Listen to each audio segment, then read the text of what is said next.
So మనకు before and after elements వచ్చేసి అయిపోయింది. నేను ప్రీవియస్ వీడియోలో చేశాను, కొంచెం లెంత్గా ఉంటుంది, చూడండి. అది కంప్లీట్గా చూస్తే మాత్రం మీకు టోటల్ ఐడియా వచ్చేస్తుంది, టోటల్ నాలెడ్జ్ వచ్చేస్తుంది బిఫోర్ అండ్ ఆఫ్టర్ అంటే ఏంటి, ఎలా యూజ్ చేయాలనేది. ఓకేనా. ఇప్పుడు మనం వచ్చేసి న్యూ కాన్సెప్ట్ కవర్ చేద్దాం. న్యూ కాన్సెప్ట్ ఏంటంటే ఇవి సెలెక్టర్స్ అన్నట్టు. సో మనం స్టార్టింగ్లో before basic selectors, pseudo class selectors, pseudo element selectors ఎలా సెలెక్ట్ చేయాలి అనేది నేర్పిస్తాను.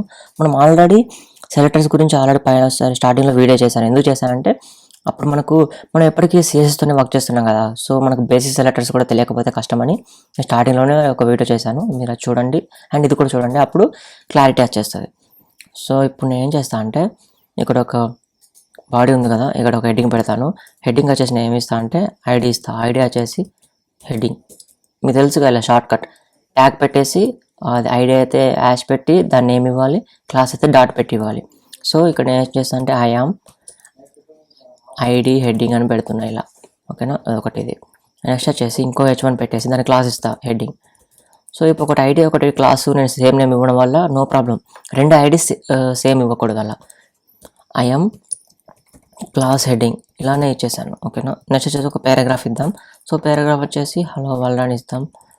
హలో వరల్డ్ ఇలా ఇచ్చేసా. ఓకేనా. సేవ్ చేయగానే మనకు అక్కడ కనిపించేస్తుంది. సో ఇప్పుడు నేను స్టైల్స్కి వచ్చేసి ఇక మనకు డిఫాల్ట్గా తెలుసు కదా, ఇది వచ్చేసి యూనివర్సల్ సెలెక్టర్ మనం ఏమైతే యాడ్ చేస్తామో బై డిఫాల్ట్ అన్నిటికి వచ్చేస్తాయి స్టార్టింగ్లో. ఓకేనా. నేను ఇది యాడ్ చేశాను, అన్నిటికి వచ్చేసాయి, లైట్ కలర్స్ యాడ్ చేశాను. సో ఇప్పుడు నేను ఏం చేస్తాను అంటే H1 ట్యాగ్ అంటే డైరెక్ట్ H1 ట్యాగ్ సెలెక్ట్ చేయండి. H1 ట్యాగ్ సెలెక్ట్ చేస్తే మనకు రెండు సెలెక్ట్ అయిపోతాయి. సో నేను ఐడి ఇచ్చాను కదా, ఐడితో సెలెక్ట్ చేస్తాను. సో ఐడికి వచ్చేసి మనము ఒకటి సింబల్ యూజ్ చేయాలి, ఏంటంటే అది యాజ్ సింబల్. ఇక్కడ కూడా గుర్తుపెట్టుకోండి, మనకు ఐడీస్ పెట్టేటప్పుడు ఇక్కడ ఏం పెట్టాల్సిన అవసరం లేదు. సో ఐడీస్ పెట్టినప్పుడు ఇక్కడ యాజ్ సింబల్ పెట్టాలి. ఇక్కడ ఎందుకంటే ఇక్కడ మనం ఒకవేళ మనకు లింక్స్ దగ్గర యూజ్ చేసామనుకోండి, అక్కడ పెట్టాల్సి వస్తుంది. మనం ఇక్కడ ఒక లింక్ క్రియేట్ చేసేసి క్లిక్ చేయగానే టాప్కి వెళ్ళడం పెడతాం చూడండి. సో అలాంటప్పుడు యాజ్ సింబల్ అనేది యూజ్ అవుతుంది HTMLలో. సో ఇప్పుడు అవసరం లేదు అందులో. ఇక్కడ స్టైల్లో వచ్చేసి మనకు యాజ్ సింబల్తో తీసుకోవాలి. యాజ్ సింబల్ పెట్టేసి ఐడి యొక్క నేమ్ ఇచ్చేసి మనకు వచ్చేస్తుంది. సో ఇక్కడ నేను ఫాంట్స్ వచ్చేసి ఏమి ఇస్తాను అంటే 40 పిక్సెల్ ఇస్తాను. సో సేవ్ చేయగానే మీరు గమనించండి, ఇక్కడ డైరెక్ట్ సేవ్ చేస్తూ ఉంటాడు. యూఏ చూడండి మీరు. టెక్స్ట్ ట్రాన్స్ఫార్మ్ అంటే మనకు టెక్స్ట్ని మారుస్తుంది, క్యాపిటలైజ్ లోవర్ కేస్ అని, అన్ని లోవర్ కేస్ ఉన్నాయి కదా. సో సేవ్ చేయగానే మారిపోయాయి.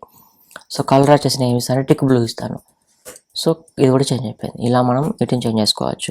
తర్వాత మనకు క్లాస్ ఉంది కదా, క్లాస్ కూడా సేమ్, నేమ్ వచ్చేసి హెడ్డింగ్. సో క్లాస్ని మనం తీసుకోవాలంటే CSSలో మనం డాట్ యూజ్ చేయాలి. సో ఈ డాట్ పెట్టేసి క్లాస్ నేమ్ పెట్టేస్తాను. ఇక్కడ కూడా నేను ఏం చేస్తాను అంటే ఫాంట్ సైజ్ 27 పిక్సెల్ ఇస్తాను నేను. ఆ తర్వాత టెక్స్ట్ ట్రాన్స్ఫార్మ్ ఉంటుంది కదా, టెక్స్ట్ ట్రాన్స్ఫార్మ్ ఏమో ఇక్కడ క్యాపిటలైజ్ ఇచ్చాను కదా, సో దీనికి అప్పర్ కేస్ ఇద్దాం. ఓకేనా. సో అప్పర్ కేస్ ఇచ్చాను, మీరు చూడండి. అండ్ కలర్ వచ్చేసి ఎలా ఇస్తాను అంటే రెడ్ కలర్ ఇస్తాను. సో రెడ్ కలర్ ఇస్తే మనకు కరెక్ట్గా కనిపించేస్తుంది ఇలా. ఓకేనా, అర్థమవుతుంది కదా మనకు. మనం ఇక్కడ కాన్సన్ట్రేషన్ చేయాల్సింది సెలెక్టర్స్ పైన. సో HTML ఐడి ఉంటే ఎలా సెలెక్ట్ చేసుకోవాలి CSSలో, HTML క్లాస్ ఉంటే ఎలా సెలెక్ట్ చేసుకోవాలి CSSలో అనేది మన కాన్సెప్ట్. సో ఇప్పుడు వచ్చేసి ఎలిమెంట్ సెలెక్టర్స్, డైరెక్ట్ మనకు కావాల్సిన ట్యాగ్స్ తీసుకోవచ్చు కదా. సో ఇలా ట్యాగ్స్ p ట్యాగ్ తీసుకొని లెటర్ స్పేసింగ్ ఎంత ఇస్తాను, 3 పిక్సెల్ ఇద్దాం. సో అలా వర్క్ అవుతుంది. దాని కలర్ వచ్చేసి ఏమిద్దాం, గ్రీన్ ఇద్దాం. అలా మనకు అర్థం చేసుకోవాల్సింది ఏంటంటే సెలెక్టర్ ఏ కాన్సెప్ట్కి వెళ్తే ఆ కాన్సెప్ట్ మీద మనం కాన్సన్ట్రేషన్ చేయాలి, అర్థమవుతుందా ఎప్పుడైనా.